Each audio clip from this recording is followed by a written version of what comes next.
Hi guys, movie shorts বাংলায় আজকে থেকে শুরু হতে যাচ্ছে ফুল মুভি এক্সপ্লেনেশন। আজকে আমরা দেখব গডজিলা আর কং এর কাহিনী। কং একটি আইল্যান্ডে থাকতো, যেটি ছিল তার ঘর। কং একটি বিশাল বড় শরীরের গরিলা ছিল, যে নেচারের সাথে থাকতে পছন্দ করত, যেমন পানি, হাওয়া এইসব তার খুব ভালো লাগতো। কং যে জঙ্গলে থাকতো সেখানে একটি ছোট্ট মেয়ে থাকতো। সে কংয়ের ফ্রেন্ড ছিল এবং দুইজন একসাথে সময় কাটাতো। কং সেই মেয়ের সব ইচ্ছা পূরণ করত আর তার কথা শুনে চলতো, কিন্তু সেই মেয়েটা কথা বলতে ও শুনতে পারত না। একদিন দেখা গেল কং একটি গাছের গুঁড়ি তুলে নিয়ে আকাশের দিকে ছুঁড়ে মারল। তারপর আকাশ ভেঙে গিয়ে আর একটি জগৎ দেখা গেল, যেখানে গডজিলা থাকে। কং আর গডজিলা যেন নিজেদের মধ্যে যুদ্ধ না করে, তাই তাদের আলাদা রাখা হতো। আসলে কংকে একটি এনার্জি ওয়ালের ভেতরে রাখা হয়েছিল, কারণ সে সাইজে অনেক বড় ছিল। এই ধরনের বড় অ্যানিমেলদের টাইটান বলা হয়।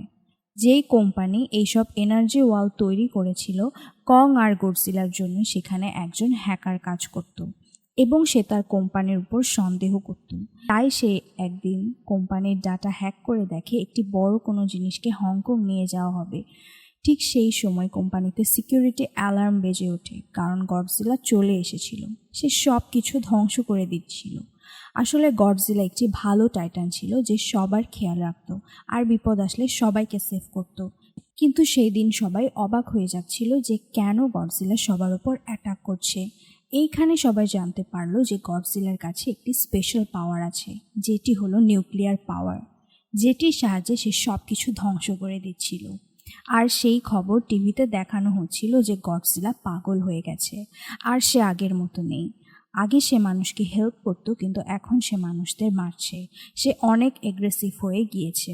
তখন টিভিতে সেই কোম্পানির ওনার সবাইকে বলছে, আমাদের কোম্পানি এই সিচুয়েশনটা কন্ট্রোল করার চেষ্টা করছে, খুব তাড়াতাড়ি আমরা এর সমাধান বের করে ফেলব। সেই খবরটি কলেজের একটি মেয়ে দেখছিল, যার নাম ছিল ম্যাডিসন। সে গডজিলাকে খুব ভালোভাবে জানতো, সে কিরকম টাইটান। তাই সে বিশ্বাস করতে পারছিল না যে গডজিলা সবাইকে মারছে। ম্যাডিসন কলেজ থেকে তার বাবার কাছে যায় এবং তাকে বোঝাতে থাকে গডজিলা কখনো এরকম করতে পারে না, সে একজন ভালো টাইটান। কিন্তু তার বাবা বলে, দেখো, আমাদের মানুষের যেমন মুড আছে, টাইটানদেরও সেরকম মুড থাকতে পারে, তাই হয়তো সে রেগে গিয়ে সবার ক্ষতি করছে। এরপর আমরা দেখি সেই কোম্পানির হ্যাকার একটি অডিও ক্লিপ আপলোড করে, যেটি ছিল গডজিলাকে নিয়ে। ম্যাডিসন সেই অডিওটা শুনে হ্যাকারের সাথে কথা বলতে যায়। পরে আমরা একজন সায়েন্টিস্ট নেথানকে দেখতে পাই, যার কাছে কোম্পানির মালিক আসে আর বলে, আপনার কনসেপ্টটা একদম সঠিক হয়েছে। তারা তাকে বলে, আপনি আপনার বইতে যা লিখেছিলেন সেটি একদম সত্যি হয়েছে। ডক্টর নেথান তার বই লিখেছিলেন মাটির নিচে আর একটি জগৎ আছে, যাকে হলো আর্থ বলে, যেখানে টাইটানদের জন্ম হয়, যেটি সবার থেকে লুকানো আছে। মাটির নিচে টাইটানদের যে এনার্জি আছে সেটা এই আর্থকে শক্তি দিচ্ছে। কোম্পানির মালিক ডক্টর নেথানকে বলে, হোলো আর্থ কোথায় আছে আমি জানি না, কিন্তু এই টাইটানরা সেই হোলো আর্থ থেকে তাদের নিজেদের এনার্জি নিচ্ছে। যদি আমরা সেই এনার্জির খোঁজ পেয়ে যাই, তবে আমরা গডজিলার সাথে লড়াই করতে পারবো। ডক্টর নেথানের ভাই কিছুদিন আগে সেই হলো আর্থ খোঁজার চেষ্টা করছিল এবং মারা গিয়েছিল। তাই সে কোম্পানির মালিককে বলছিল, আমরা কিভাবে হোলো আর্থে যাব। আসলে হোলো আর্থে কোনো গ্র্যাভিটি নেই, সব কিছু ভাসতে থাকে। কোম্পানির মালিক বলে, আপনি সেটির চিন্তা করবেন না, আমাদের কোম্পানি একটি অ্যান্টি গ্র্যাভিটি গাড়ি বানিয়েছে, যেটির সাহায্যে আমরা সেখানে যেতে পারবো। সব টাইটানদের তাদের নিজেদের ঘরে যাওয়ার রাস্তা জানা থাকে, তাই তারা ঠিক করে কংয়ের হেল্প নিয়ে হোলো আর্থে যাবে। তারপর ডক্টর নেথান আর একজন ফিমেল ডক্টর, যে কংয়ের দেখাশোনা করত, তাকে সঙ্গে নিয়ে কংয়ের কাছে যায়। সেই ফিমেল ডক্টরের নাম ছিল এন্ড্রিউ। সেই ফিমেল ডক্টরকে নেথান বোঝাতে থাকে, আমাদের কোংকে তার নিজের ঘরে যেতে দিতে হবে, সে এখানে বেশি দিন থাকলে গডজিলা তার উপর অ্যাটাক করবে। অনেক বোঝানোর পর সেই ফিমেল ডক্টর নেথানের কথা মানতে রাজি হয়। তারপরে কোম্পানির আর্মি কংকে একটি চেইন দিয়ে বেঁধে হোলো আর্থের দিকে নিয়ে যেতে থাকে। কংয়ের সেই ছোট্ট মেয়ে বন্ধু, যার নাম ছিল জিয়া, সে ডক্টরকে বলে, কং আমাকে বলছে তার অনেক রাগ হচ্ছে, তাকে কেন চেইন দিয়ে বেঁধে রাখা হয়েছে। আসলে কংয়ের সাথে সেই ছোট্ট মেয়েটি ইশারা দিয়ে কথা বলতো। রাস্তায় যেতে যেতে সেই ফিমেল ডক্টরকে আর্মি হেড বলে, আমরা অন্য রাস্তা দিয়ে যাব যেন গডজিলা আমাদের দেখতে না পায়। কং আর গডজিলা একজন আরেকজনের শত্রু, যদি তারা সামনে আসে তো বড় লড়াই শুরু করবে। সে সময় সিকিউরিটি অ্যালার্ম বেজে ওঠে আর কংয়ের ছোট্ট মেয়ে বন্ধুটি এসে বলে গডজিলা আসছে। সেটি শুনে নেথান বলে এখন আমাদের কংকে ছেড়ে দেওয়ার সময় এসেছে, যেন সে গডজিলার সাথে লড়াই করে আমাদের বাঁচায়। গডজিলা সমুদ্র দিয়ে এসে অনেক শিপ ধ্বংস করে দিতে থাকে। কং সেটি দেখতে পেয়ে লড়াই করতে চায়, কিন্তু তার হাত পা চেন দিয়ে বাঁধা ছিল, তাই সে কিছু করতে পারছিল না। গডজিলা আর্মিদের প্লেন আর হেলিকপ্টারগুলো ভেঙে ফেলতে থাকে আর কংয়ের জাহাজের দিকে এগিয়ে যেতে থাকে। আর কং যে জাহাজে ছিল সেটি উল্টে দেয়। তখন জাহাজের সব লোক আর কং পানির নিচে ডুবে যেতে থাকে। সেটি দেখে সবাই কংয়ের চেইন খুলে দেয়, যেন কং গডজিলার সাথে ফাইট করে। তারপর কং আর গডজিলার অনেক বড় ফাইট হয়। পানির নিচেই তারা দুইজন ফাইট করতে থাকে আর কং গডজিলাকে পানির নিচে ফেলে দেয়। তারপর সে উপরে গিয়ে যে জাহাজটি উল্টে গিয়েছিল সেটি সোজা করে দেয়, কিন্তু গডজিলা আর একবার পানির নিচ থেকে উঠে আসে আর যে জাহাজে সেই ছোট্ট মেয়েটি ছিল সেটির মধ্যে অ্যাটাক করতে থাকে। কোং যে জাহাজের কাছে চলে যায় যেন সে তাদের বাঁচাতে পারে। তারপর কোং গডজিলাকে জোরে করে পাঞ্চ মারে। কোং গডজিলাকে জোরে পাঞ্চ মেরে সমুদ্রে ফেলে দেয়। তখন গডজিলা রেগে গিয়ে তার সে নিউক্লিয়ার পাওয়ার ইউজ করতে থাকে। সেটি দেখে কোং নিজেকে সেভ করতে পানির নিচে চলে যায় আর সবাই দেখতে পায় গডজিলা কত পাওয়ারফুল। তারপর গডজিলাও পানির নিচে গিয়ে কোংয়ের সাথে লড়াই করতে থাকে, কিন্তু কোং মানুষের মতো ছিল বলে পানির নিচে শ্বাস নিতে পারছিল না, তাই সে লড়াইয়ে হেরে যাচ্ছিল। সেই সুযোগে গডজিলা কোংকে নিয়ে পানির গভীরে চলে যেতে থাকে। সেটি দেখে সেই ফিমেল ডক্টর সবাইকে বলে আমাদের কোংকে হেল্প করতে হবে, না হলে গডজিলা কোংকে মেরে ফেলবে। তাই আর্মিরা সবাই পানির নিচে মিসাইল ছুটতে থাকে যেন গডজিলা কোংকে ছেড়ে দেয়। তারপর কোং তার প্রাণ বাঁচাতে পানির উপরে চলে আসে। তারপর নেথান বলে সবাই সব লড়াই বন্ধ করো আর জাহাজের সব ইঞ্জিন অফ করে দাও, যেন গডজিলা ভাবে যে আমরা মরে গেছি। তখন সবাই সব ইঞ্জিন অফ করে দেয়। সেটি দেখে গডজিলা চলে যায়। তারপর ডক্টর নেথানকে সেই ফিমেল বলে আমরা এখন কিভাবে কোংকে তার ঘরে নিয়ে যাব।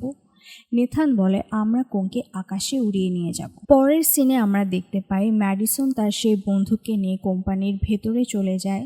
সেখানে কি কাজ চলছে আর কেন গডজিলা এত রেগে যাচ্ছে আর অ্যাটাক করছে সেটি দেখতে। তারা সেখানে কিছু এগ দেখতে পায় যেগুলো অনেক বড়।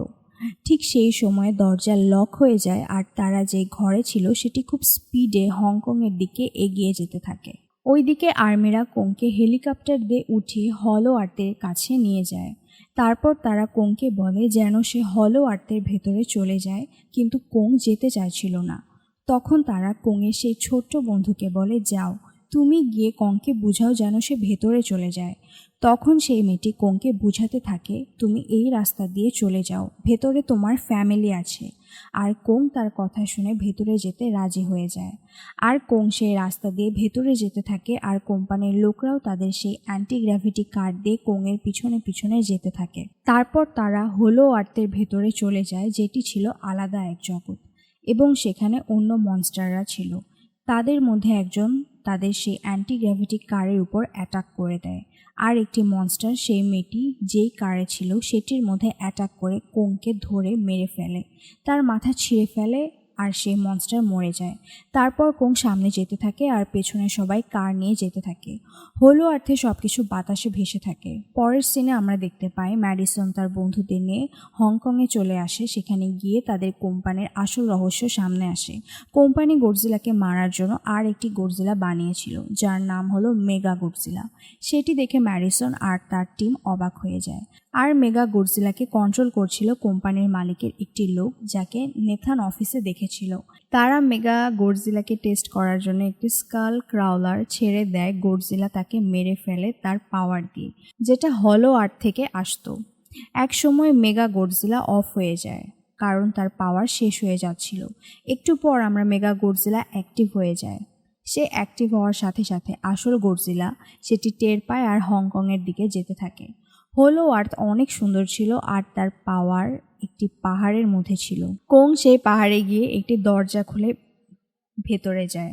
তারপর ভেতরে গিয়ে কোং চিল্লাতে থাকে আর একটি এক্স নিয়ে একটি জায়গায় বসে যায় একজন রাজার মতো। কারণ সেই এক্সটা ছিল গডজিলার শরীর দিয়ে বানানো, যেটি ছিল অনেক পাওয়ারফুল। এদিকে গডজিলা হংকং পৌঁছে যায়, যেখানে মেগা গডজিলা আছে। সেটি দেখে শহরের লোকজন এদিক সেদিক পালাতে থাকে। অন্যদিকে সেই পাহাড়ে কোং হলো আর্থের এনার্জি সোর্স খুঁজে পায়, যেটি তার এক্সকে চার্জ করতে পারে, কারণ এক্স চার্জ হলে সেটি আরও পাওয়ারফুল হয়ে যাবে। হলো আর্থ থেকে কেউ এনার্জি নিচ্ছে, সেটি আসল গডজিলা টের পেয়ে যায়। তাই সে মাটির দিকে তার নিউক্লিয়ার পাওয়ার ছুটতে থাকে, সেটি সোজা কংয়ের পাহাড়ে চলে যায়।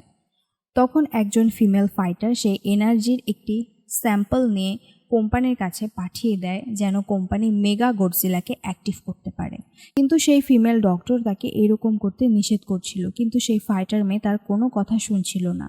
যখন সবাই বুঝতে পারে যে গডজিলা আসছে, সবাই আর সেই মেয়ে ফাইটার পালাতে থাকে। তখন কোং সেই মেয়েটির কার নিয়ে সেটি ধ্বংস করে ফেলে। কোং তার এক্স নিয়ে গডজিলার সাথে লড়াই করতে চলে যায়। পরে কোং হংকং গিয়ে গডজিলার সাথে লড়াই করতে থাকে।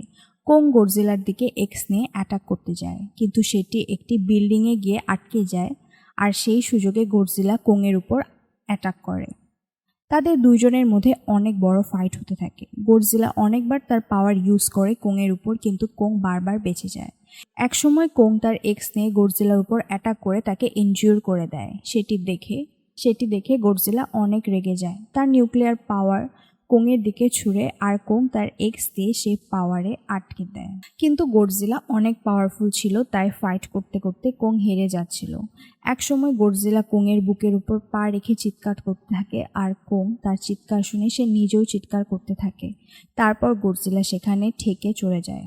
এদিকে কোম্পানির মালিক মেগা গডজিলাকে অ্যাক্টিভ করে দিয়েছে, কিন্তু মেগা গডজিলার সাইজে আসল গডজিলার থেকে অনেক বড় আর পাওয়ারফুল ছিল, আর সেই সব সিস্টেম তার নিজের কন্ট্রোলে নিয়ে নিচ্ছিল। সে প্রথমে কোম্পানির মালিককে মেরে ফেলে, পরে তার সব লোকদের মেরে ফেলে। মেগা গডজিলা দেয়াল ভেঙে বাইরে চলে আসে, সেটি দেখে গডজিলা তার সাথে লড়াই করার জন্য এগিয়ে যায়, আর দুজনের মধ্যে অনেক ফাইট হয়। মেগা গডজিলা অনেক পাওয়ারফুল ছিল, তাই আসল গডজিলা উইক হয়ে যাচ্ছিল। ম্যাডিসন আর তার টিম সেটি দেখতে পেয়ে মেগা গডজিলার সব পাওয়ার অফ করতে চেষ্টা করে, কিন্তু সব সিস্টেমে কোড দিয়ে লক করা ছিল। অন্যদিকে কোং অনেক ইনজুরির কারণে উইক হয়ে পড়ে, আর সেই মেয়ে বন্ধুটি তার কাছে গিয়ে দেখে কোংয়ের হার্টবিট কমে যেতে থাকে। সেটি শুনে ডক্টর সবাইকে বলে কোংকে বাঁচাতে হলে একটি বড় ইলেকট্রিক শক দিতে হবে। তাই তারা একটি অ্যান্টিগ্র্যাভিটি কার্ড দিয়ে কোংকে শক দেয়, আর ইলেকট্রিক শক খেয়ে কোং উঠে পড়ে। আর সেই মেয়েটি তাকে বলে, গডজিলা আমাদের এনিমি না, যাও তুমি তাকে হেল্প করো। সেটি শুনে কোং গডজিলাকে হেল্প করতে চলে যায়। মেগা গডজিলাকে মেরেই ফেলছিল। ঠিক তখনই কোং সেখানে গিয়ে তার জীবন বাঁচায়। সেটি দেখে গডজিলা বুঝতে পারে কোং আমার বন্ধু, সে আমাকে বাঁচাতে এসেছে। আর তারা দুইজন মেগা গডজিলার সাথে লড়াই করতে থাকে, কিন্তু মেগা গডজিলা অনেক পাওয়ার ইউজ করায় তারা হেরে যাচ্ছিল। তখন কোং তার এক্স দেখতে পায়। সেটি দিয়ে সে মেগা গডজিলাকে মারতে থাকে, কিন্তু সেটির কোনো চার্জ না থাকায় সেটি দিয়ে কোনো কাজ হচ্ছিল না। ম্যাডিসন ও তার হ্যাকার সেই সিস্টেমের উপর পানি ঢেলে দিতে থাকে, যেন সেটি নষ্ট হয়ে যায়, আর কিছুক্ষণের মধ্যে মেগা গডজিলা অফ হয়ে যায়। সেই সুযোগে গডজিলা তার উপর অ্যাটাক করে। গডজিলা তার নিউক্লিয়ার পাওয়ার দিয়ে কোংয়ের সেই এক্স চার্জ করে দেয়। তারপর সেই এক্স দিয়ে কোং মেগা গডজিলাকে মারতে থাকে। তার হাত পা ছিঁড়ে ফেলে মারতে মারতে কোং মেগা গডজিলার মাথা চিড়ে ফেলে। সব লড়াই শেষে গডজিলা আর কোং একজন আরেকজনের দিকে তাকিয়ে চলে যায়। গডজিলা সমুদ্রের মধ্যে চলে যায়, আর কোং সেই মেয়ে বন্ধু নিয়ে হলো আর্থে চলে যায়। এই সিন দেখে এই কাহিনী শেষ হয়। এই কাহিনী থেকে আমরা একটি বিষয় শিখতে পারি, আমাদের সবসময় একসাথে লড়াই করে বাঁচতে হবে। আমরা কেউ জীবনে একা লড়াই করে জয়ী হতে পারবো না। তোমাদের কেমন লেগেছে সেটি কমেন্ট করে আমাদের জানিও। সাবস্ক্রাইব আর লাইক করে শেয়ার করে অন্যদেরও দেখার সুযোগ করে দিও। Thank you.